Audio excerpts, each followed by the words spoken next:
Coming up, a look at the working world through the eyes of a creative. It's Ask the Expert on B Squared, and it all starts right now.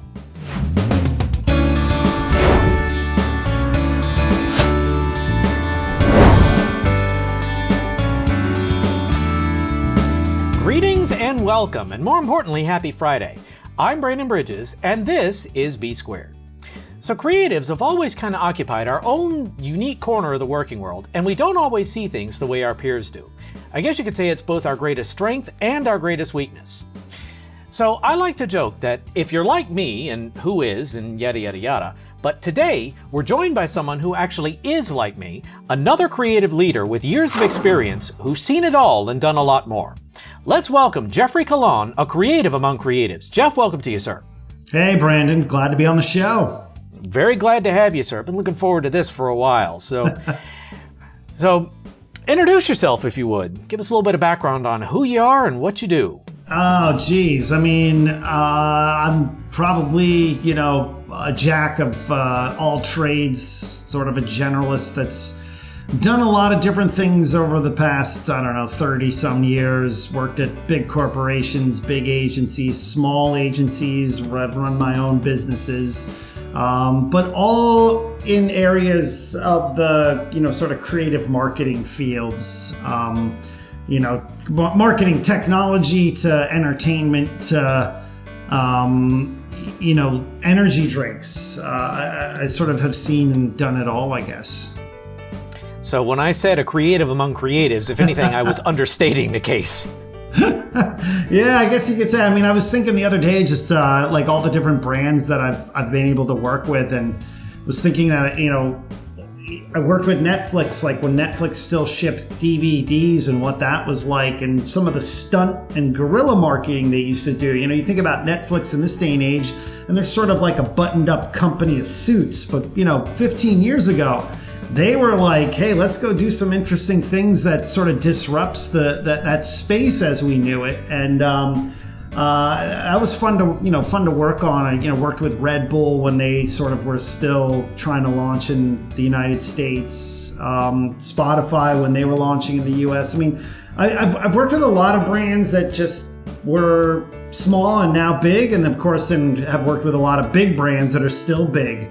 And each are different in their own unique way, let's say. I gotcha. And on the subject of energy drinks, may I point out, I'm drinking coffee, my very own energy drink. And the best energy drink. Yes, it is. And I had one question from the recounting you just gave us. What is a DVD? That sounds like one of those archaic formats that went out of style decades ago. That's right. Oh, wait, I know what a DVD is. It's those things that you put under your drink so you don't get the ring on your desk, right? There you go. That's okay. Exactly what they're used for. It's funny because it's like there's context involved. I was talking to someone this past week where I was like, hey, back in 2002, this happened. And then I realized quickly, this person wasn't even born then. So I need to figure another frame of reference out, Brandon. So hopefully I give more examples when we talk there of things that just maybe happened in the last 3 to 5 years rather than 20 years ago. Yeah, and I had made a reference in a previous episode to something that happened in the year 1996, and I had to pause, and I was like, how many years ago was that again? I don't think I can count that high anymore. I mean, I'm way older than someone who was born in 1996, but we'll charitably call 96 a reference point. Yeah. Oh, wow. So we're old. We're old. I remember when I was in college and learning about broadcasting, a lot of our more interesting discussions centered around how print media, like the newspapers that delivery people would hit you on the head with in the mornings if you weren't careful, how those were obsolete the second they were printed because real world moves faster than the printing press does. And that's right. I remember thinking about that. Wait a minute. You mean that story I read in the N&O this morning, the News and Observer, one of our local papers, could no longer be accurate? And it was just a shock to my 19-year-old self. But, such was true. Yeah. I mean, it's interesting because, I remember my, getting the daily newspaper. My, parents got one, and you'd read it and realize, the world maybe, I guess it it felt like it moved slower because there wasn't a deluge of constant information coming at you. You had a chance to sort of think about it or ignore it for that matter. I mean, a lot of times the paper would just sort of sit on the table until you had a chance to take a look at it. Whereas, you open up social media, and even if you're like, I don't really want to follow the news here, you're still seeing it because other people are sharing that information. So, interesting how things have sort of sped up in this day and age. You may have heard me laughing just a second ago. I wasn't laughing at what you were saying, but I just had this image in my head of the newspaper sitting neglected on the kitchen table, with one exception, the funnies section. And it occurred to me that with modern social media, we have our news and our funnies in one. That's right. And the characters are a lot more interesting and fun and entertaining than Peanuts ever were. Yeah. And it's funny. Sorry, I shouldn't say that, but... Yeah, it's true. It's why I think comedy, it's like one of those things that's hard to do in this day and age, because the real world, our real life scenarios sort of are humorous on their own. There's no need to really script comedy. That is very true. Yeah. About the only humorous headline that I've never seen that I'm waiting to see is neighborhood fight breaks out over difference of opinion on pizza toppings. Over dispute on pizza toppings. That is about the only humorous yet plausible headline that I think I've never seen. Yeah. But it's only a matter of time. Yeah, I could see that, people getting into a battle over, hey, pineapple and ham, should it really be on a pizza? But yeah, some people like that, and other people like anchovies. So I'm just a classic cheese guy myself. There you being go. From New York, yeah. Well, people who like anchovies, we say all the time, the world is full of crazy people, and people who like anchovies on their they're crazy. That's all I can say. If you guys watching at home couldn't tell, we are going to have a great time today. So Jeff Colon, thanks for joining us. Thank you. Before we go on, today's broadcast is made possible by our friends at Riverside FM. When you need a studio quality podcast, Riverside's the place to be.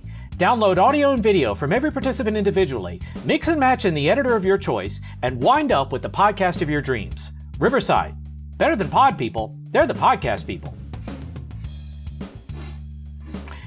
I'm trying to keep a straight face and failing, but yeah, I've thrown that one out there a couple of times. You only get so many opportunities in life to say something like, better than pod people, they're the podcast people. Yeah. So, if anyone from Riverside is watching, I'm bucking for affiliate status. So, hashtag sponsor me. All right. So, as I indicated earlier, Jeff and I both have a lot of years in creative and leadership positions, and sometimes in creative leadership positions. Go figure. Breaded eggs. And my favorite anecdote to share about trying to do creative work is the 2 years that I spent in an office that was managed by a finance guy. Now, for anyone out there who does finance, and for anyone out there who does creative stuff, you guys are probably both having the same reaction. Ugh, you have to work with those people? And I say that with a comedic edge, but realistically, there is kind of a culture of clash and mindset there.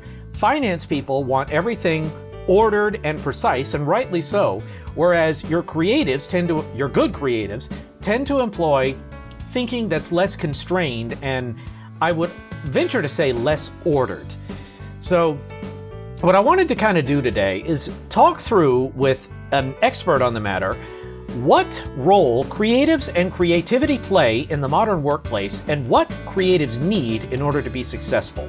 And Jeff, I think you said you have a year or two of experience in that. Is that right? That's correct. About a year. Okay. Yeah. About a year? Okay, that's good enough. That's I've only got a couple of months, so your experience dwarfs mine. So, I mean, just hearing that one little anecdote, I mean, what would you say to, just as a general statement, to business leaders that have creatives working for them? What blanket statement would you want to share? Yeah, I mean, I'll go as far as saying you should be glad you have a job because of creatives in this world. I think I'm sort of tired now of having been told most of my career, I should be lucky to have a job.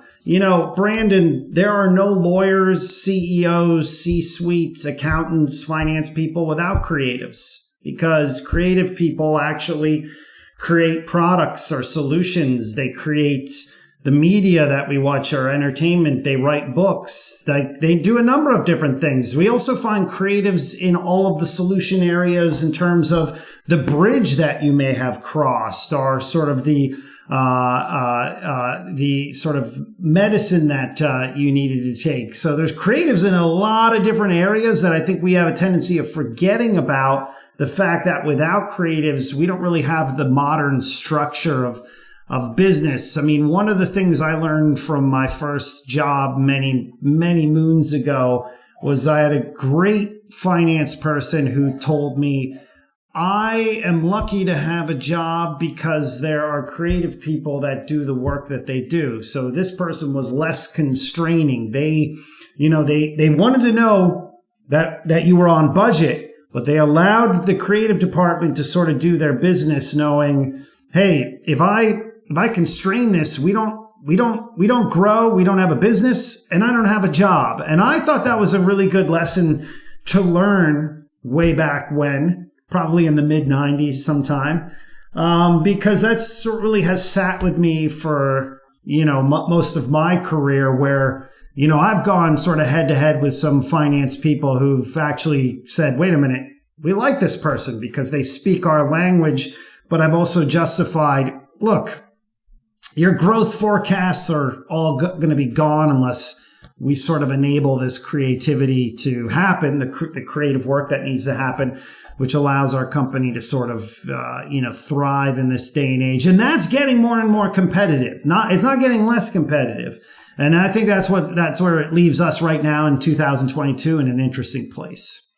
And the part about unconstrained thinking, I don't think we can say that enough. And one of the ways that, in my experience, constrained thinking has manifested itself is, if you take a look at the room around me, you may notice what appears to be a distinct lack of organization. But notice the way I phrase that. Appears to be. So to my left, your right, you may see it in camera, there's a stack of Blu-rays, next to which is a flashlight and some other miscellaneous hardware over here next to a laptop. Over here is my Blu-ray player with a microphone kind of dangling haphazardly over it. Over here on my right, your left, I have a Surface, laptop 1, laptop 2, and strewn all around is a constellation of hard drives. And back here, you see a stack of plastic cases with what I'll call an assortment of stuff sitting atop them. Mm-hmm. It looks disorganized to an outsider, but to me, everything is exactly where it should be. And I know if I want to, grab a Blu-ray that I haven't seen, they're all right over there. That's what happens when I go to Best Buy with no adult supervision. I just buy Blu-rays, and a matter of fact, there are not one, but 2 copies of the film Reminiscence in that stack, so maybe I do need adult supervision when I go to Best Buy, but it's a conversation for another day. But I do kind of the same thing in a business setting. And everything, it may not look the neatest, but I know exactly where everything is. And if you come to me with a quick turn requirement, I can get it for you immediately, because I know exactly where everything is, and it's all right there in easy reach. And kind of a related anecdote to that, if you folks that are watching have creative friends, don't come into their home and try to rearrange their stuff. I can't say that enough. And Jeff, you're going to die laughing when you hear this, but in my kitchen right now, I have boxes of Digalo and Ronzoni pasta stacked up in a neat, almost fort-like arrangement. Very neat, very orderly, and I can tell you where each type of pasta is. It's like five or 10 boxes deep by 2 or 3 columns wide. And I had a friend come over to my apartment once and wondered why all this stuff was just sitting out there on the counter in plain view. And I'm like, because if I want to cook, I want to just grab a box and, start the process. Well, he painstakingly arranged everything and put it in a cabinet. You can probably already see where this is going. Yep. And the next time I got hungry and wanted pasta, I go into my kitchen and, like, on the one hand, I can see a part of my counter that I haven't seen in years, but I'm like, where the heck did all of my penne pasta go? That's and right. I opened my cabinet, because that's where it was, and I was like, what in the frack is this? So I actually uncabineted everything and put it back out onto my counter in a reasonable facsimile of how it started. And folks, please respect. You may not understand the sense of order that comes to your creatives' homes, but believe me, it's there. So I had to tell that story. It's a good story, actually. I think because we can all relate. We all sort of have that. I think that's sort of, my stack of books that I have on my desk that people are like, you could move that to your shelves. No. There's a reason why that stack changes over time depending on the projects that I'm working at. There's always a short stack on the corner of the desk for that reason. And then, of course, I'm stuck trying to find those books when someone decides, hey, let's put that back on the shelf. It's like, oh, come on. Of course, we're talking about food, and the second he says short stack, I start to get hungry because I think of a short stack of pancakes. There you go. That's right. But you're right. And the last time someone made a comment, they're like, well, you could put this, elsewhere and make that look neater. And I just kind of adopted this fake thoughtful pose, and I said, you're right, I could. And you could wear your glasses backwards and put your ear in the middle of your forehead, and you would certainly be a lot better looking, but I don't know that would be necessarily useful for you. And they were like, where did that come from? And I said, what you just said to me and what I just said to you are exactly the same thing. Yep. Yeah. So, yeah. So I think the first major point to be made here is creatives have a sense of organization all of our own. It makes sense to us, and that's as much as probably need be said. If it doesn't make sense to you, great. Order your workspace and your living space how it would make sense to you, but let us do things our way. It just makes it easier. Yep. I would agree. I mean, it's just one of those things that, you just learn over time when working with anybody who's creative, what goes into their way of thinking, and you just sort of adapt to that. And not everything has to just be, hey, how do we make the process so it fits to our process? Again, there's certain things everyone's going to have to follow, Brandon. Hey, we need to know how much you're spending in this particular month, and you have to input it into that software. That's not going to change. Everyone has to do that no matter what they're doing, whether they're even like their own business and they're trying to figure out what their sort of input is. But there are other things I've found, when working with in team sort of settings where someone's like, why are we doing it? And it's always someone who's not on a creative team. Why are we doing it this way? Why don't we do it this way? And it's like, well, that might work for you, but that's not going to work. That's not making their team, the team's job easier here. And I think, when you're in creative leadership, part of the big job is really translating to the suits or the khaki club, as I like to call them, how things operate. And not in a way where it's like, hey, you morons don't know what's going on. It's more like, look, this is how things work. Like there's a mutual respect and admiration that needs to happen there. Because we all need, we need every type of person to function in an organization. But the second that balance of power tips one direction or another, there's an issue. If it tips more toward the creative department, the problem is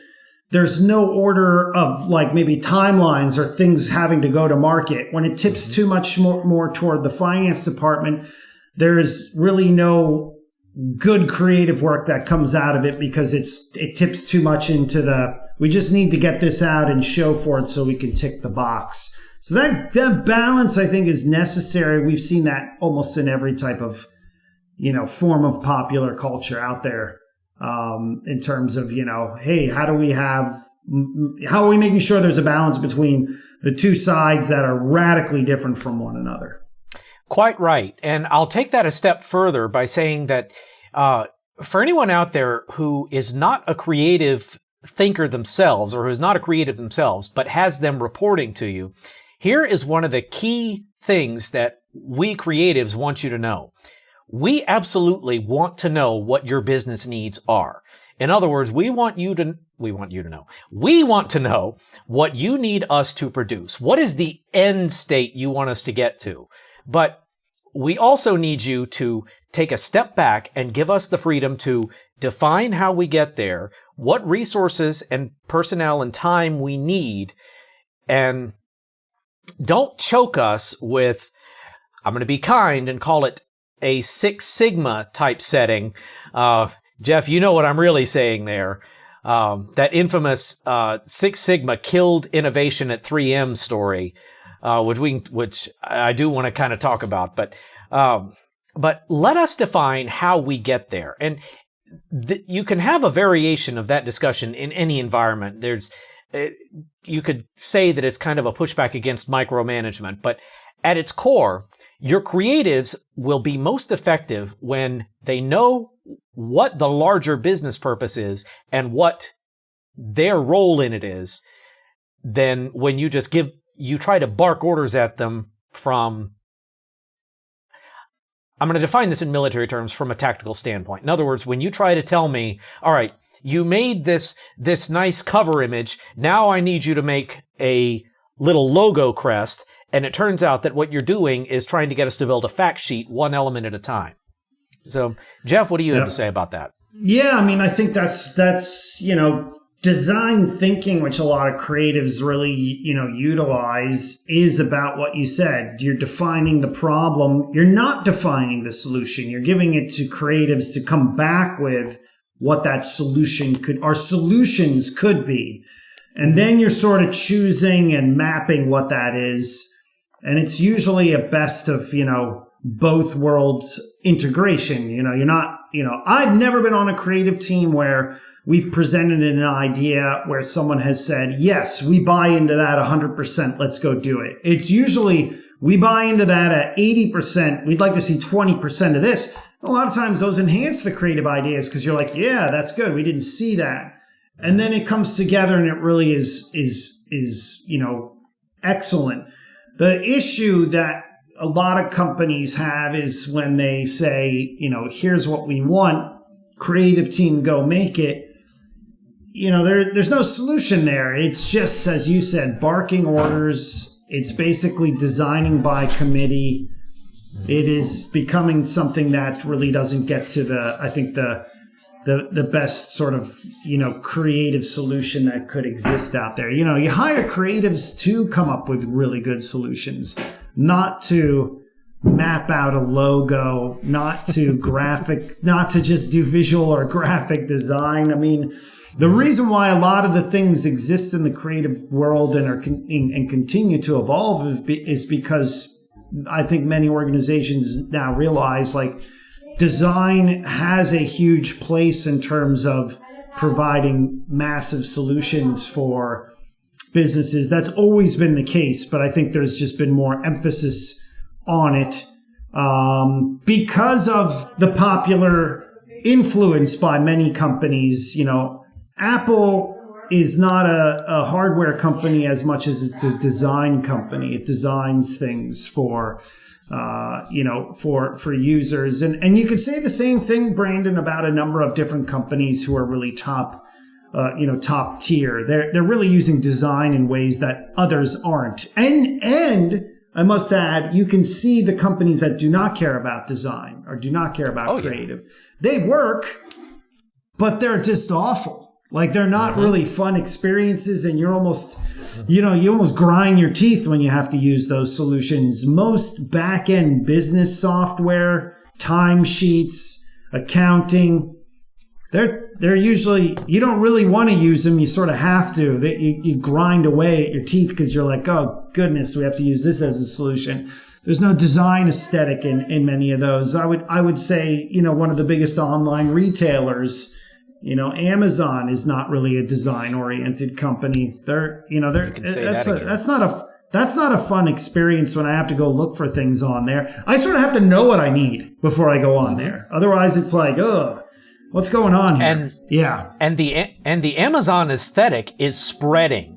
It's about 1.5 to 2 years ago. Yeah. Newegg redesigned their website, and I kid you not, the first time I logged on to Newegg.com after that redesign, I swear I thought that I'd logged on to Amazon by mistake because the layout, the design, the aesthetic was identical.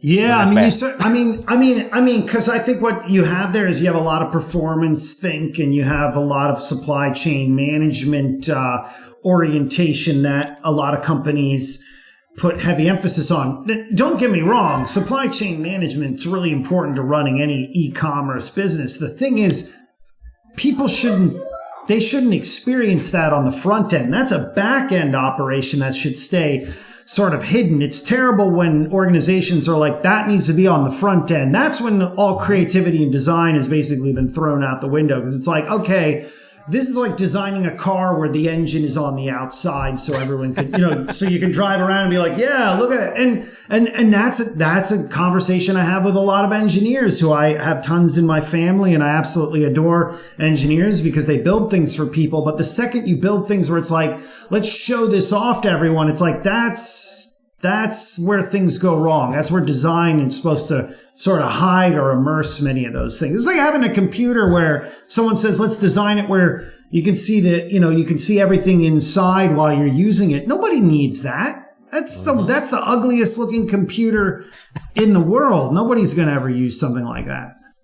You just reminded me of you reminded me of a lot of things. And full disclosure, when I'm looking down, I'm not ignoring you. I'm actually writing things on my notepad of forgetfulness that I want to make sure I'm able to circle back to. So I promise, when I'm looking down and looking intense, it's actually a good thing. But you just reminded me of a couple of years back. I don't know if you've ever gotten one of those service emails from Adobe, but they are a prime example of why non-comms people should not be writing customer-facing emails. Because what they did was, when my employer changed the plan that they had bought for us, what happened was Adobe sent us one email that said, you no longer have access to whatever this plan is. And cue massive panic attack, because all of us, more or less in unison, were like, Whiskey Tango Foxtrot, we don't have this anymore? And we were all opening Creative Cloud to see if it still worked. And then about 5 minutes later, we got the second email, which said, congratulations, you have now been granted access to this plan from the Adobe Corporation. Enjoy the benefits of this app and this app and this app. And I said it then. You should not have non-communications people writing these kinds of emails, because I could tell that setup was made by someone technically motivated. Because first of all, that should have been one email announcing a plan change, not you no longer have access to this, this, and this. You should say, we've changed your plan, and you still have, basically this was the impact. You still have access to all of these great apps, but we've added 3. And I'm like, how hard is this? It's interesting, that point you bring up. It's like we make things more complicated as a result of, I think, not leaning on those who might look at all the different circumstances of that. Again, we're having a discussion around creatives. Creatives have a tendency of looking at all the different situations. Hey, if you send that out, here's what could be a result of it. A product person isn't going to do that. They have an agenda to communicate. To them, it's about, I need to basically note these 5 things, which no one's going to remember because humans don't remember that much information. I mean, the great analogy is, I used to do this with teams. They would say, like, we have to make this point, and we have to make this point, and we have to make this point. And I would stack up papers and say, here, catch these. And they would fly in every direction. And it's like, did you catch any of those? None. And that's exactly what this communication that you're trying to do is going to do when the end user is reading all that. And they're like, oh, so what you're saying, Jeff, is we should communicate one thing. Yes, because you can't communicate all 5 things. It's just absolutely impossible. Get them, immerse them in what that one big change is. Then they'll find out what the other 5 changes are if they decide to skim the rest of the information. Again, that's a lot of how creatives think. They're just, we're almost wired in a way to think about those scenarios. And I think that's a beautiful thing. I mean, that's something that I think most of us want to own a little bit more in this day and age where everyone has been saying, you should write to the algorithm. You should write as mechanically and technically possible.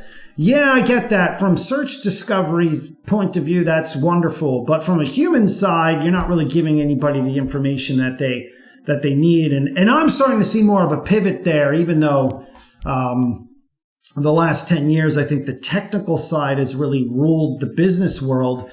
I think now there's more of a human element that's coming out. A lot of that's really being driven by, people like you and I just getting on video, and saying to, talking to people and saying like, hey, here's what you need to know. And then maybe doing something that makes people like go, wow, I just learned something. That's like radically different from I'm going to write a 500 word technical blog that has to like map out every single thing in the world. I mean, even engineers have told me they're starting to learn more from, short form video in terms of if you put all those together, they're able to learn technical things that in the past it would have to be like a large textbook to learn a lot of those things. So yeah, interesting. And I'll give you a real world example of that just from something I've seen recently. So a few episodes ago, I had a lemon law attorney named Steve Leto on the show, and towards the end, I asked him, what would you want to tell people who send you stories? And in his tips for tipsters, that was his idea, not mine. So Steve Leto, if you're out there, credit goes to you. But one of his tips for tipsters was, don't send a massive wall of text. Now, if an attorney is telling you that, that was pretty seismic from my experience. Because realistically, you would think, just from the perspective of a layperson, if anyone out there was a master of a text wall, it would be an attorney. Yeah, I would agree with that. And you brought up so many good points that I want to go back to. It's a great problem to have. I noticed that every time you use the word solution, you use the plural form, solutions. Maybe I'm reading too much into too little, but that is an important thing. And this goes back to what I said before about tell us where you want us to get and let us determine how to get there, because this is what'll happen. If you tell someone chapter and verse what you want them to do, you'll get that. If you tell someone count from 1 to 10, but skip 4 to 9, that's what you'll get. Whereas if you tell someone start at 1 and then by the time you're done get to 10, a good creative might come back with 2 or 3 ways to calculate 10. It could be 1 plus 9. It could be 1 plus 3 plus, oh God, now I'm trying to do math. 1 plus 3 plus 6.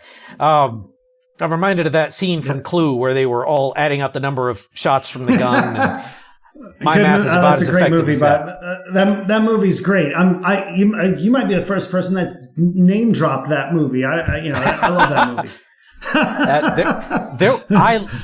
I laugh so hard every time I watch that movie. It's all of those people, including Christopher Lloyd and Martin Mull, and you put them together with Tim Curry, the result is a laugh fest. I love that movie.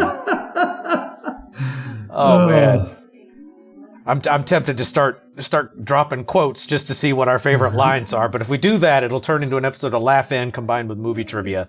And that would just be a Hollywood Squares episode. But yes, great movie. But the key is, when you give people flexibility to define how they get there, you may get multiple solutions from them. And the best thing that a creative can do is come to you and say, I've come up with a couple of ideas. Tell me which one of these you like. And speaking from my own experience, 9 times out of 10, when I present someone with 2 or 3 alternatives and say, could you pick one of these and see what you like? Or if you don't like any of these, give us an idea what you do like. It's always more productive. And I have never, not once, I have never had someone come back to me and say, I don't like any of these. You got it completely wrong. So, Jeff, what's your experience been with stuff like that? I mean, you hit the nail right on the head, because I think that is what you want when you say, hey, here's the issue that we have, and we're looking for you to basically solve it. The reason people come back with plural solutions is because they realize there may not be one way to solve it. And by presenting that to then someone, that opens up other ideas that the person's like, hey, I really like idea 1 and 5. Could we combine those in an interesting way? And then you get your answer. It's just like you noted with math. There is no real one way to get to 10, or, there's multiple ways to get to 10. So, I think the study of math and how that's changed over the last couple of decades is also interesting, because it's, again, when people are like, hey, math is done differently. No, it's done in a way where there's multiple ways to get to solve a problem. And that is the way we should be thinking in this world, not, hey, there's only one way to get we get to 10, and that's 5 plus 5. It's like, okay, so that you're basically putting, guidelines are, you're basically obstructing things from having an open dialogue or an open end of solutions, which is usually how the most creative things are created, so to speak. So, I think the briefing process, when you talk to creatives, is still an area that, we can always improve upon. And what I mean by that is sometimes organizations will not tell you what the problem really is, and then they don't get the right solutions because they haven't properly briefed a creative team on it, what it is that they want to do. I always just say, what does success look like? What are you trying to successfully do? And then a good creative team will reverse engineer that into, as you said, Brandon, a number of different solutions. But if you don't note what success looks like, then you're gonna have a hard time ever getting any good solutions. And some of that, actually, I know we were cutting on the design of Amazon before, but one thing actually Amazon does quite well is they start with anything that they are trying to sort of come up with a solution for on, hey, how would the press write about this as the end result if this actually did make it to market? And that's a good way of envisioning something out there. Like, yeah, how would a journalist write about, well, we've decided to put this product out there. Mm-hmm. Would they rip on it? Would they say, this is interesting? Would they like these features? Does it help people? Is it just a copycat? That gets also, I think, those who are developing creative solutions to realize, are you doing anything interesting or innovative here? Or are we just sort of like copying others or remixing the wheel or whatever it might be? Those are good practices for organizations to undertake. Because otherwise what you end up getting is you just get a lot of people with groupthink. You get a lot of the same ideas. You don't really move the needle on, where it is where you need to go. My concern also where we, as we're talking right now in 2022 in June, is usually in sort of recession-oriented environments, which we're in right now, the tendency is for people to say, we don't have as much money, therefore we only need one solution because that's all we can afford. What they really should continue to do is say, we're restricted on money, but we still want a lot of different solutions, because I honestly think during economic downturns, creativity actually soars. It's because people actually they're more constrained, Brandon. They have to come up with things where there might be like, hey, we only have $100 compared to maybe during high economic times where they're like, we have $1 million. So I think that's the other thing. Creatives work better under constraints. Yes. And maybe people realize. Yes, and I'll share a real life anecdote that speaks precisely to that. So last year, maybe you heard about this virus that was circulating that was maybe keeping people from getting together. Maybe you heard about that. I don't know. I don't remember seeing much in the news about it, but I heard about it. And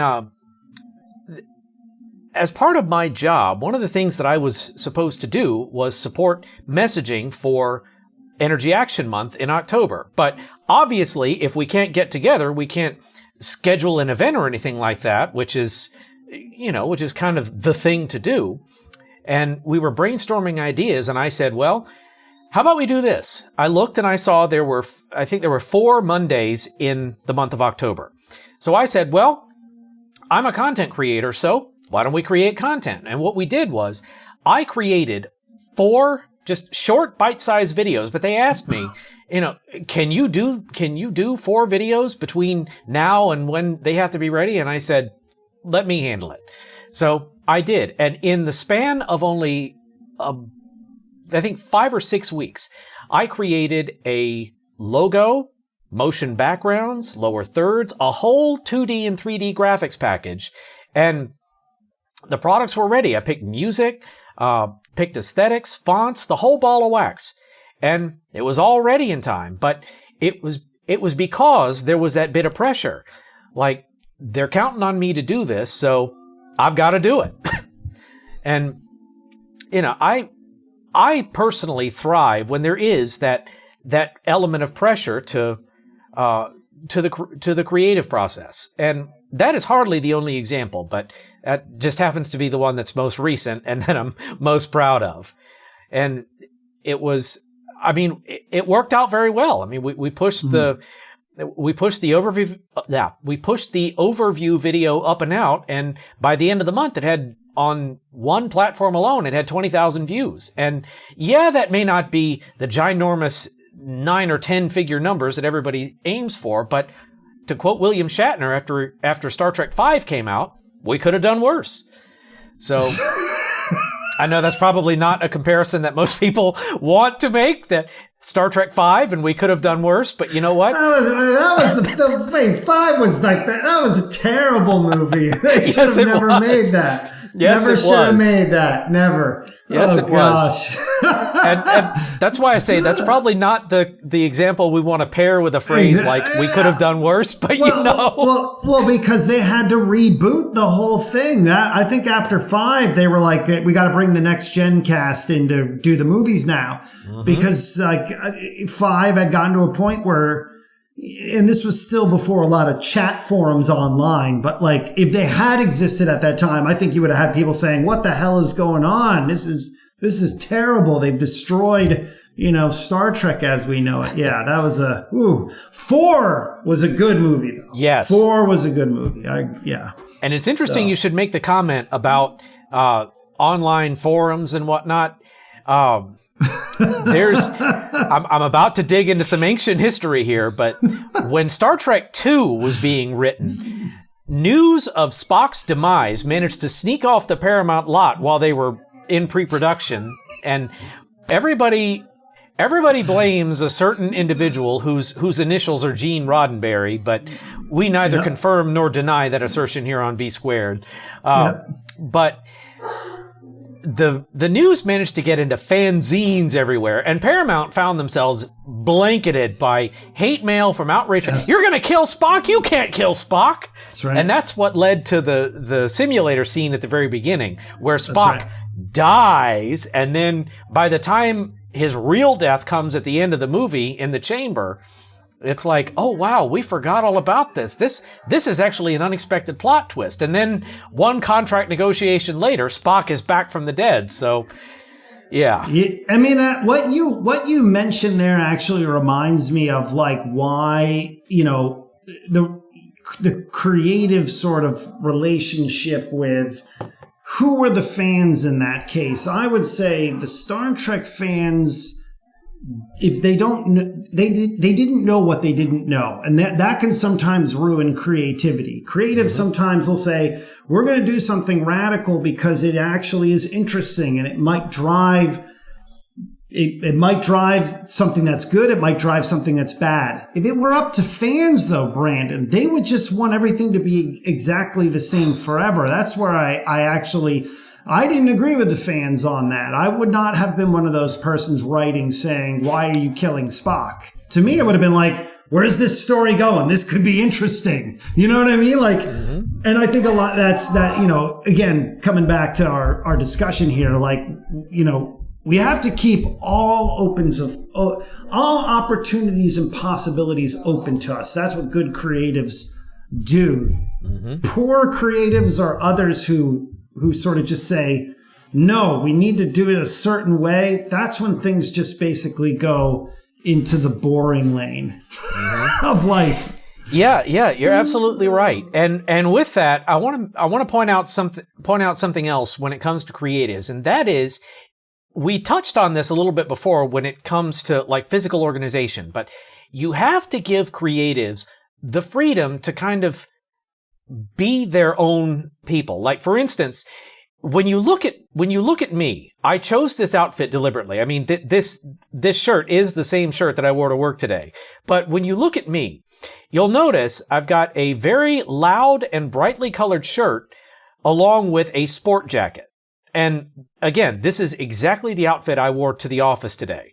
You don't see people wearing this kind of outfit to their professional occupation. I mean, you don't see it a lot. You do see it, but the point is, on even something like a shirt full of limes. Funny story. I mentioned once that I wore limes on Fridays, and a senior vice president just kind of cocked his head and looked at me and in a New Zealand accent said, "And that's a choice, is it?"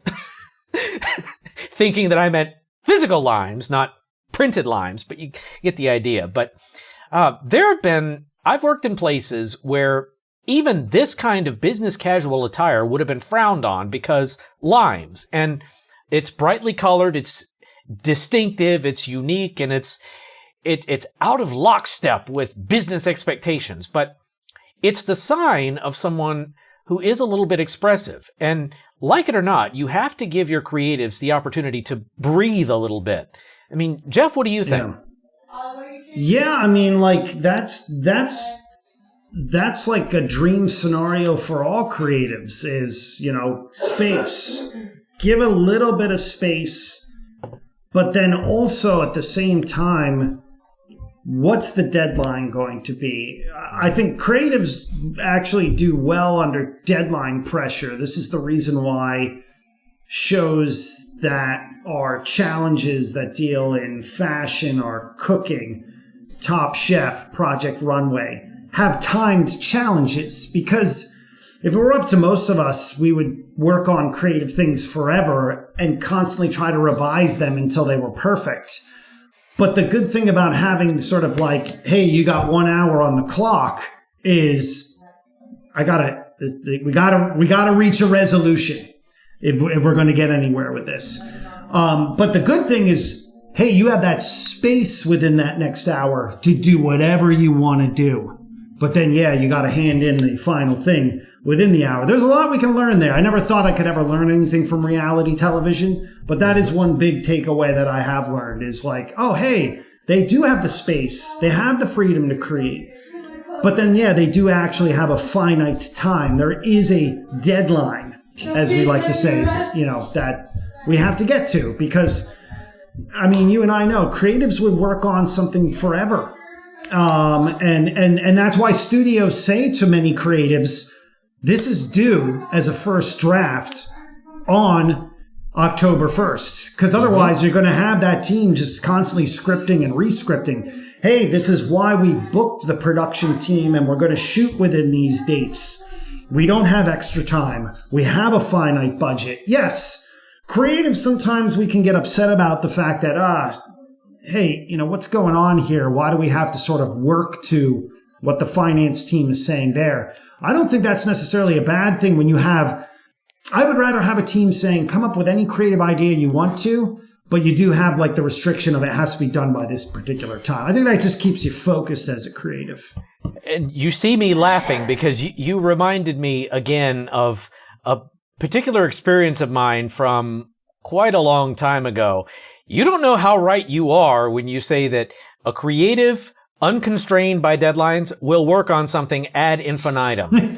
So you're going to laugh at this, but true story. And if any of my college professors are watching, I hope you guys appreciate this.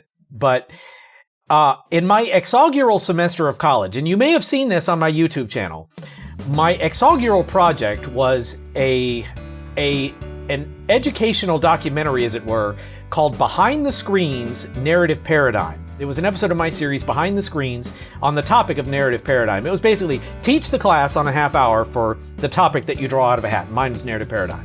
And I had done a Behind the Screens episode before. So new episode, same series. Well, that project was due November 2007, I think. And I graduated December 15th, 2007. Sometime in 2009, I was still tweaking and re-editing that same product. And I was posting updates about it on Facebook. And a friend of mine finally called me on it. He's like, why are you editing and re-editing this comm project that you've theoretically already turned in for as much credit as you're going to get? And I said, because it's not perfect. You don't understand. You don't understand. It's not perfect. And there are several cuts of it on my YouTube channel, matter of fact. And if you haven't watched it, it's worth a watch just to see what my vision of video production was in 2007/2009. But that is a perfect example. Yeah, that is a perfect example of what Jeff was just talking about. If you give a creative a task without a deadline, that's what they're going to do. Yeah, I mean, we've seen it with everything too. I mean, I think the best example of that, I always like to go back to, the film industry and filmmaking, because that's really, I mean, when you think of the echelon of like creativity, there's a lot that goes into making a film. Like, I think in our day and age, we just sort of like, at least with my kids, it's like fun to like watch them watch something streaming. They're like, oh yeah, it came to us on the TV. They don't see all the behind the scenes that is required to make that happen, Brandon. But it's like, we've heard countless stories where the studio's like, we're not doing this. We can't do it. The timeline's not right. We don't have the right director involved. The budgeting fell out. I mean, there's every single reason that can come into play. But a lot of the reason why things don't happen is because they can't get to that timeline, that timeline that's necessary. You can't just release everything on your own schedule. Some things are required to be released based on sentiment, based on things happening in the marketplace. I mean, if it were up to a lot of, I'm cutting on creatives here, just being one, but if it were up to a lot of us as creatives, yeah, we would work on stuff in perpetuity with no end in sight. We would be like a Cezanne, constantly saying like, this painting's not good enough, slashing it and starting again. Well, it's interesting you say that.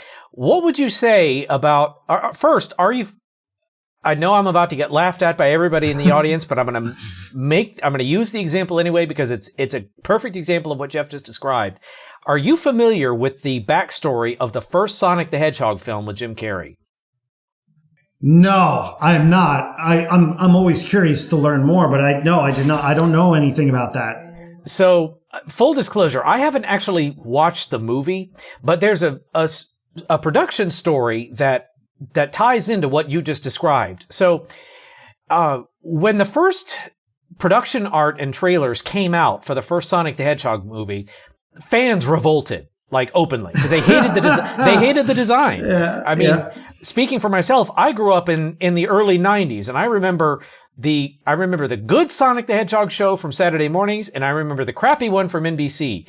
But they had a decent design. So fast forward to our adulthood, and all of us kids are grown up now, and we saw the design, and it's like, that is a terrible design for Sonic the Hedgehog. So what happened was the studio actually said, all right, we will go back and we will change this design. And they modified the design. And what we saw in the finished film looked almost nothing like the original concept, but it made fans much happier. And I think it's fair to say the movie probably performed better because of it. Yeah. And that's an occasion where what Jeff just described, that's where the process works the way it's supposed to. Your creatives listen to the sentiment of their audience and their consumers, and they make changes accordingly. But I can do you one better. How about, again, I know I've got gamers in the audience who are going to love me for this, and I've got other people in the audience who are going to hate me for this, but are you familiar with the Legend of Zelda franchise? Yeah, that I am familiar with. Yes. If you said no, I would have just had to end the episode now because no, I'm just kidding. Specifically, how familiar are you with Breath of the Wild? The game Breath of the Wild. Just, I mean, I know of it. I've never played it, but I know of it. Yeah. Well, just be forewarned. If you get into it, it will swallow your life for months on end. I've got a previous episode of B2 actually compares Ocarina of Time with Breath of the Wild. But the point that I wanted to make is how the sequel to Breath of the Wild actually came about. And it's like the ultimate success story for creativity, and it ties together pretty much everything that we had talked about. So this is how Breath of the Wild 2, which as of the date that we recorded this, we still have no idea when it's coming out. We still have no idea what the game is even called. We just know that there is a sequel to Breath of the Wild coming out, and we know a few tidbits about what it's going to look like. But I digress. Here is how Breath of the Wild 2 came about. So as you know, the first Breath of the Wild game had a couple of waves of downloadable content, DLCs for short.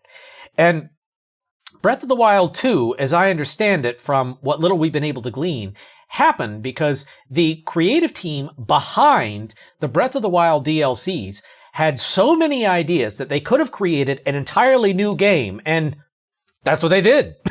They didn't try to reduce everything into, a less flavorful DLC package. They actually built Breath of the Wild 2 out of those unused ideas. And to my mind, that is the greatest success story for creativity that it's possible to have. And the fact that you're seeing something like that from a publisher like Nintendo with a tentpole franchise like the Zelda franchise should be the model for how things happen. But yeah, I mean, because what you're describing is an open back and forth sort of, let's bat some of the ideas and figure out what's best there, rather than sort of the rigid,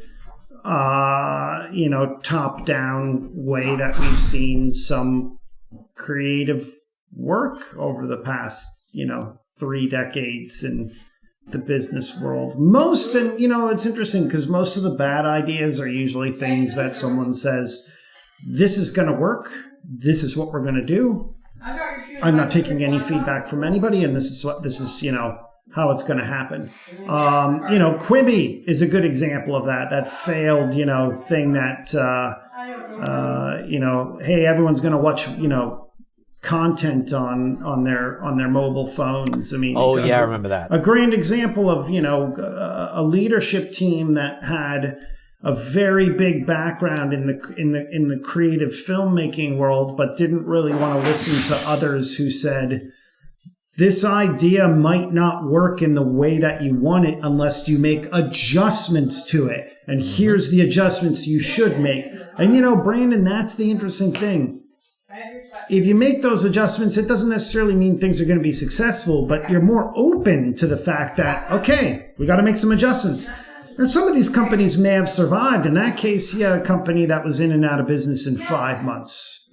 Rigidity doesn't work in the creative world. You got to be pretty much open to any possibility that exists. And with that, I want to bring up something else that touches on how creatives work, and that is flexibility of working arrangements. Now, in the era in which we find ourselves, I know everybody is going to start thinking hashtag remote work works. Well, remote work does work, but even before the pandemic, when I was doing creative work, on paper, I'm going to come out and say it.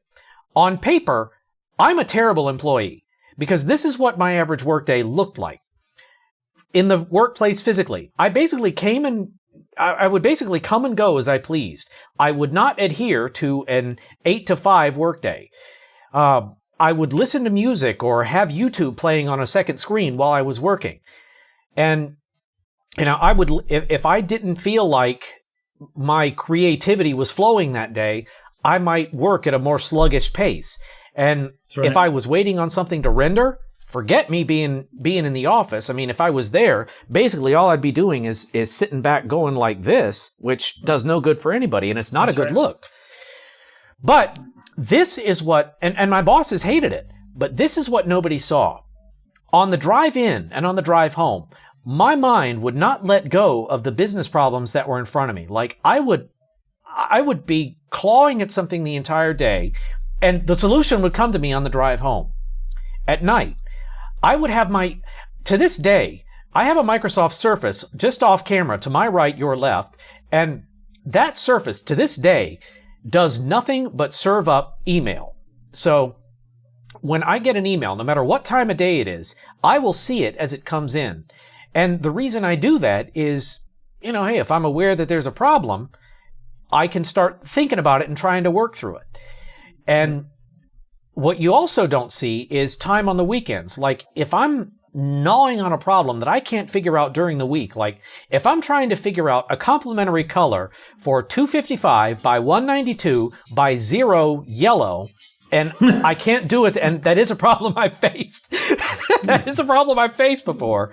But if I'm trying to figure a problem out like that during the week and I can't, but the solution comes to me over the weekend, I'm not going to say, I'll deal with that on Monday or whenever the next work day is.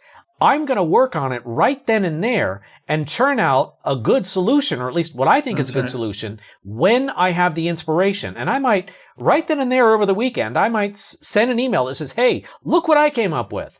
And chances are I'll be in at the usual time on Monday, but I may also say, I took 2 full days over my weekend to work on this. Hey, I'll see you guys on Tuesday. Yeah. And that's how creatives work. The lesson that I've had to teach more than one business leader over the years is that creativity doesn't run on a schedule. And if I get a good idea at 2 a.m, that's when I'm going to pursue it, because that's when I have the energy to do it. I know nobody likes to hear words like energy and all the stuff like that, but that really is how it works. I mean, Jeff, what do you say? Yeah, I mean, I think the battle that you're seeing, and you and I follow each other on LinkedIn and we talk quite a bit there. And of course, you see this across a lot of different social platforms. The battle right now going on is about this flexibility. It is about, hey, there isn't necessarily one way to do work. Creatives, I think, have always worked with flexibility in mind. If you think back to how a lot of artists have always had a creative space or their studio, that's no different from someone saying, hey, I have my own little space in my house or my apartment or wherever I live to do creative ideas. It's like, hey, could you do that, what you do in your creative space in the office space? The answer usually for most creatives is no. An office space is great if I want to meet with people, if I want to talk ideas back and forth. What do you think about this idea? I don't know about that. It's a good catch-up area. It is not a good creative space. It never has been. I don't think it ever will be. Hybrid working really is something that most creatives have done forever. In fact, no one has said this publicly, so I'll say it publicly here. Tech usually steals ideas from artists and creatives and makes it into their own. Yes. This whole idea of hybrid working, it's all been stolen by creatives who've done that forever, but didn't have the platform or the software to say, hey, we've done that. And of course, I'm not cutting on tech companies for adopting hybrid policies. I think it's long overdue. I think they should have done it, eons ago. I think the work from home software, I should say work from anywhere software, has gotten better. It really has, especially in the last, 3 to 5 years. But to say like, hey, hybrid working is this new way of working, it's like, are you out of your mind? Yes. Like, creatives have done this for a long time. And again, it always takes, I think, people who co-opt, other ideas to sort of push that front and center. Now, I guess it's fine to say, hey, that idea has been stolen if we can get more people to adopt those flexible policies. I'm all for it. I'm not going to stand here and sort of cut on the fact that, hey, that's a stolen idea and you should give the credit to where credit's due. Hey, if big tech pushing flexible working gets every company to become more flexible, we all win at the end of the day, creatives and non-creatives alike. Yes. I want to reiterate something that you just said, Jeff, and that is offices are not places where creative work can be done. And most people would put the word well behind that. I don't. I say creative work cannot be done in the office. And here's why. And I know a lot of people are going to moan and groan when I say this, but hear me out. I have tried to do creative work in an office setting, and at times I've tried to do it in an open office, which is a nightmare for introverts just to start with. But the problem is, in pretty much every environment where I've tried to do creative work, I've adored my coworkers. I mean, absolutely adored the people that I work with. And I want to be social and be accessible and available. But the blunt truth is, when people come by my desk while I'm trying to work through something, like it or not, the second they say, hey, Brandon, it pops me out of the zone, and it takes an average of 10 to 45 minutes for a creative to get back into that zone. And I actually kept tabs one day. I was interrupted an average of once every 11 minutes. And people wondered why I got so annoyed because I couldn't get anything done. But I mean, and here's the other thing. Creative work covers a lot. See, when people say creative work, what probably comes to their mind is people who are sitting there maybe sketching something in Illustrator or retouching photos in Photoshop. Creative work, that certainly is part of it. But here's the side of creative work that you don't see. So some of you out there may be aware that as we record this, I am in the process of redesigning the motion graphics package that we use for B Squared. And one of the things that's going into that is a lot of work in After Effects, but it's not just animations. It's animations that are driven by formulas. So a lot of times it's a combination of math, of syntax, of knowing how to tell After Effects exactly what you want it to do in a manner that is translated from the creative language into the Java language that After Effects uses. And that takes a lot of effort. And there was a day that I was trying to, I don't even remember what it was, but I was trying to calculate something. And I was overlooking an obvious flaw in my formulas. Believe it or not, a plus sign needed to be a minus sign, and that's all there is to it. But the reason that simple fix was eluding me is because my cell phone was going off every 5 minutes. And it's nobody's fault, but I couldn't stay focused. And finally, I just turned the thing off. And, and that was when I was doing something more or less for fun. So you can imagine what an equivalent circumstance would be when I'm trying to do something like that for work in a business setting, when there's an actual deadline.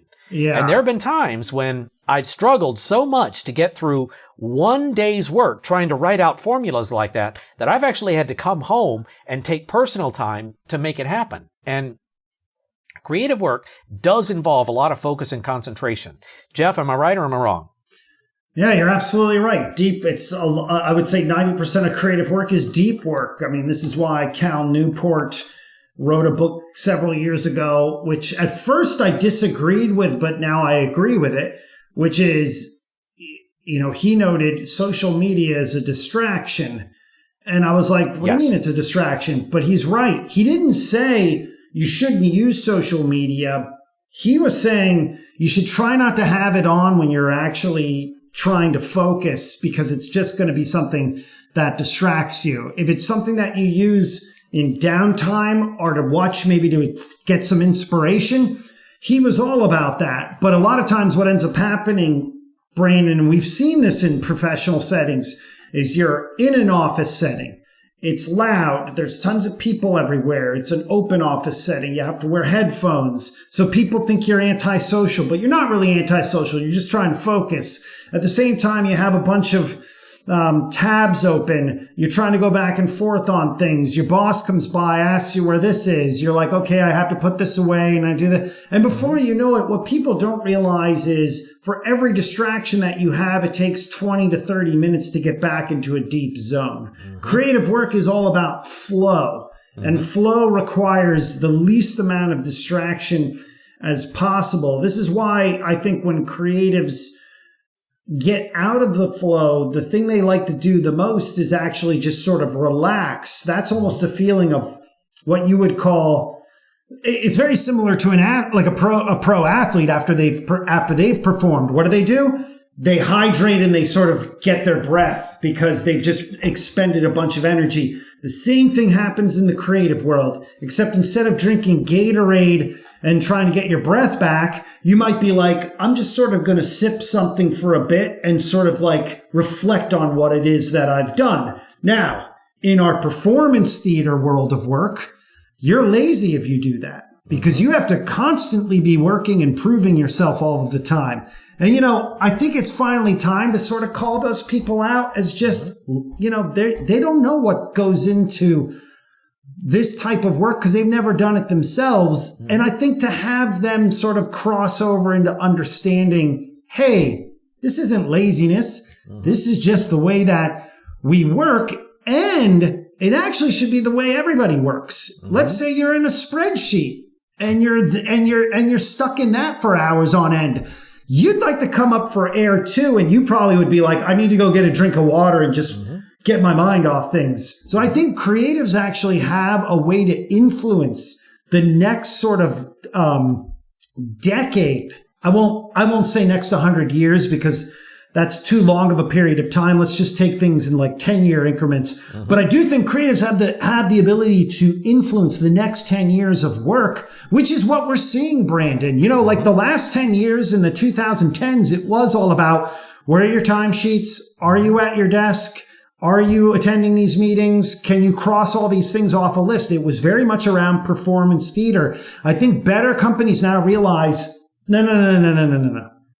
Are they coming up with the best ideas we can execute, and do those ideas work? Who gives a crap about all the other things that we require? We don't need the performance think. We don't need the performance theater anymore. But that's going to take a lot to, I think, get people over to that other side. It took a lot to get companies to adopt work from home policies during the pandemic. I mean, you have a lot of places saying, okay, now that's over. You're back.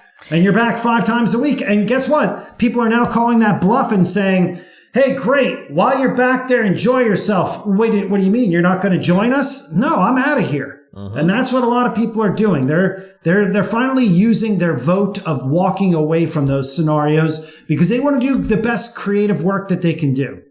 I said in March of 2020, when all this first started, a lot of quote, stodgy, old school companies were about to have a rude awakening, unquote, because they were going to because they were doing this and they weren't even going to do it. They were going to have to be pried loose and starting to let people work from home. And it was going to be painful for a lot of them. But if you've seen episode 2, which I did on the Great Resignation, one of the things that I focused on was the myth got busted. And that was when a lot of people started losing trust in their employers. Because think about it. How many times pre-pandemic did we hear, well, working from home is not feasible. It won't work. We'll lose productivity. We'll lose this, that, and the other. We'll lose culture. And what have we seen over the last 2 years other than 35 million quits in 2021 alone? We have seen company after company after company post significant gains in productivity, significant gains in employee morale. And I want to say this directly to all the people out there that are trying to say that having employees working remotely will harm teamwork. Bull. And I'll tell you why. During the pandemic, I was leading a major initiative at the company that I was working for at the time, and I had 2 people that reported to me. This is what we did. I would tell them, usually with just a quick email, this is what I need you to do. Is it doable? And what kind of timeline do you think you could have it done in? And I had to answer to my bosses about what we were doing and how it would be impactful. But that was my job because I was in charge. And I let them be. I didn't hammer them for meetings every day or every week. If I wanted to talk to one of them, I would text them or send an instant message over Teams, which was the thing we were using at the time. Yeah. We would communicate when we needed to, but I gave them the same room that I expected from my bosses, in which I didn't always get. But the point is, I did my very best to give them the same space that I would want. They were happy. They told me they were happy, and the results I got from them were terrific. And if I can do it, I mean, I don't know a thing. I mean, I'm a leader, but I don't know very much. I've done a lot of creative work over the years, so I've done a lot of the same jobs that I was asking my people to do, but, I don't know everything. But the fact that they were being led by someone who understood the work that they were doing and that manifested by them having space, by having support. And I'll tell you very honestly, they would come to me and say, I need more time on this. And I'd say, give me what you got and let me just drop it in and we can call it a draft, and you keep doing what you do and just let me know when you've got something more. And here's the key. I would always say, and let me know if there's anything I can help with. That's right. That's the key right there. That's right. Exactly. That was something that was sorely missed. Remember the story that I led with when I was working in the office with that finance guy? That was a question that I never heard. It was never, how can I help you do this? Or what resources would you need? It's just, do this. And I'm like, all right. That's right. And you don't get anywhere really that way. You get, you really, I think, move backwards when you sort of approach things from that sentiment that you sort of, noted there. You absolutely do.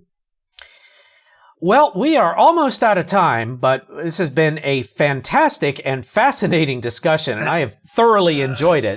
Anything that touches on Star Trek V versus Star Trek IV is going to be something that is a moment in time I'm going to remember for a long time. Well, yeah. I should add to that. I should add, you realize that you're talking to the guy that, as far as many fan forums are concerned, you're talking to the guy who was the first guy to write and produce to completion a Star Trek CGI fan film.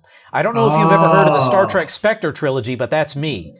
Wow. So I did 3 of them. The first one was 3 hours, 10 minutes. Second one was 3 hours, 20. The third one was 4 hours, 22 minutes-ish in length.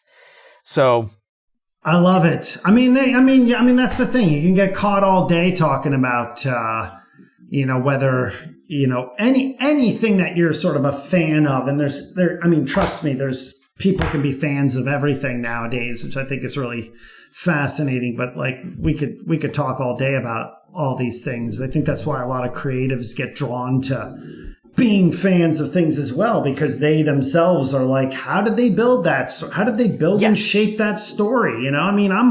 I'm still fascinated that what Gene Roddenberry created, which was a failure, think about it, when it came on NBC, has touched as many people as it has, in life. I mean, Star Wars was not given a huge budget, and that went on to have obviously impact a lot of people. And there's countless other things that we can point to in the comic book world, in the book world, in the music world, everything that people are like, hey, I'm into this. I follow this because I'm just sort of fascinated with how the creative direction works.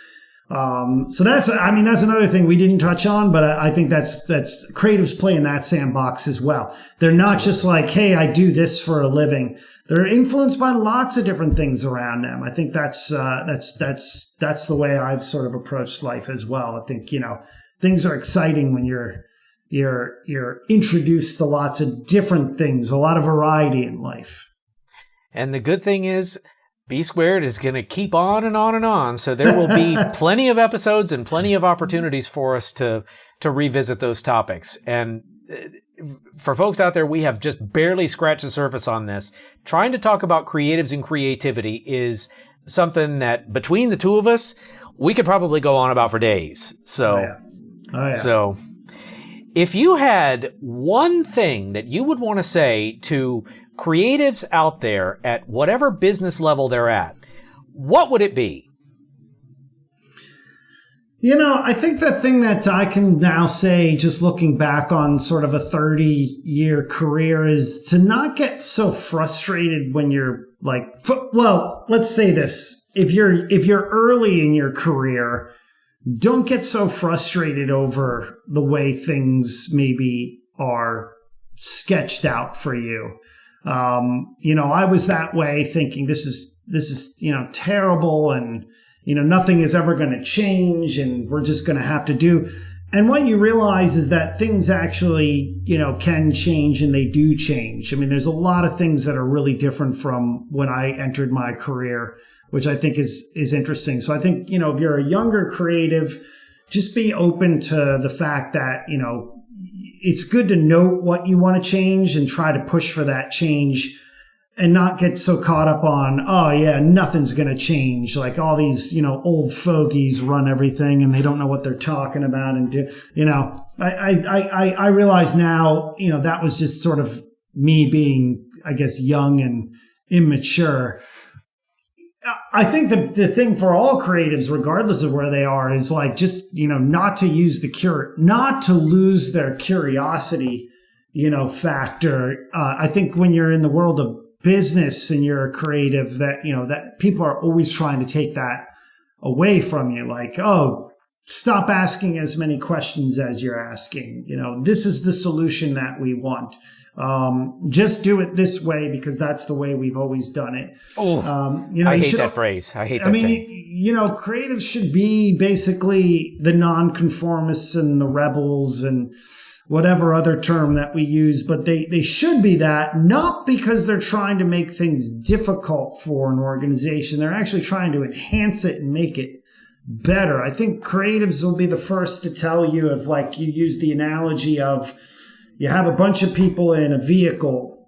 They all represent different parts of a business. The creative is in the car with everyone else, and they're the ones saying, and rightfully so in a particular scenario, hey, this is not the right direction. This is going to take us off this cliff. And continues to say, we need to figure out a new direction to go in, while everyone is basically saying, hey, shut up. Google Maps or MapQuest or whatever, Apple Maps is telling us this is the right way to go, and we're going to follow that, and we're not going to basically go any other direction. But you're in that car, that vehicle, saying, yeah, that road's closed up there. There's this happening. They told us to keep out. Creatives actually care more about a business than many people think that they do. I think that many times when they sort of voice those concerns, there are people in power who are like, this person's a troublemaker, get him out of the building as quickly as possible. Brandon, I've been in all those situations in my life. I've been let go from jobs because of that. I've been laid off. But all people who've later, I've kept in touch with tons of people, have all said, you were the only one who saw some of those things, or your team saw that, or the other creatives like sort of voice those. So, when things are going well, you want to make sure you continue as a creative to push the fact that things are going well.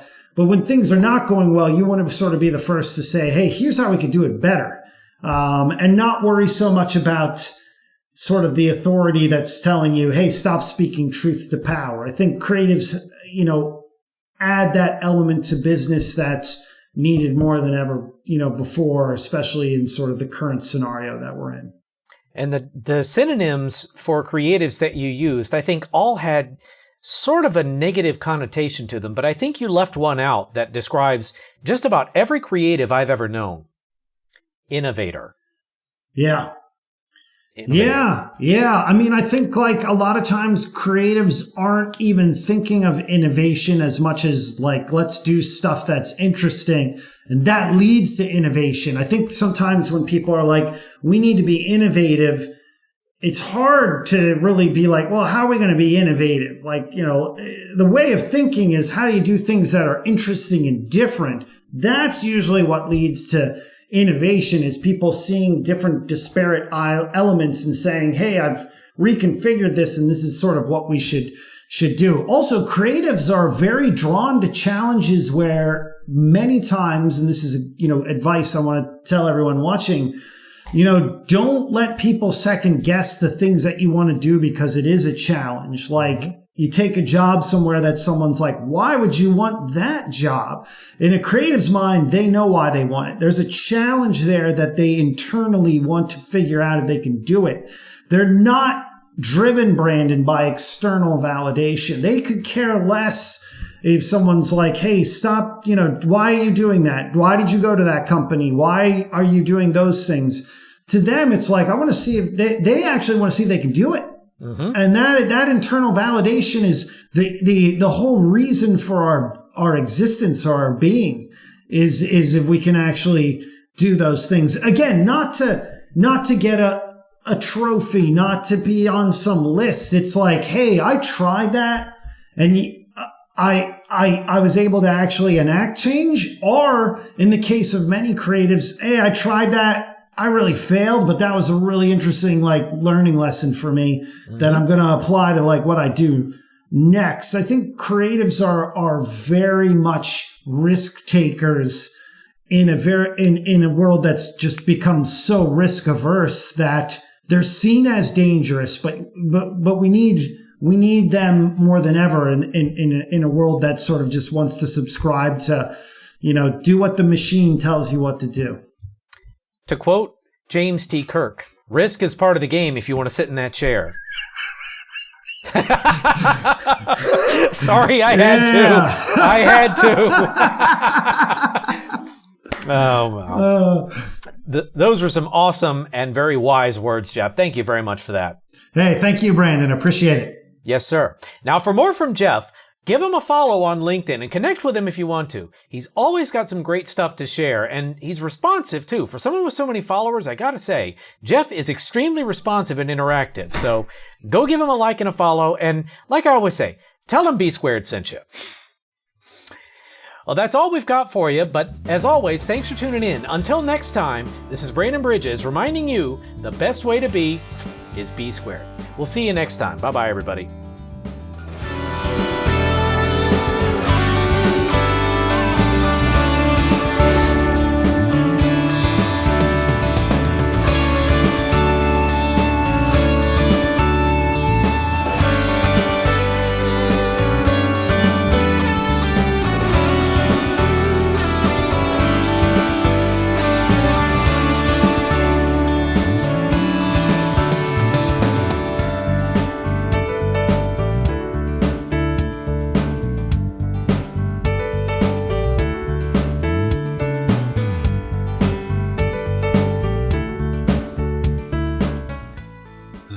God, who wrote this?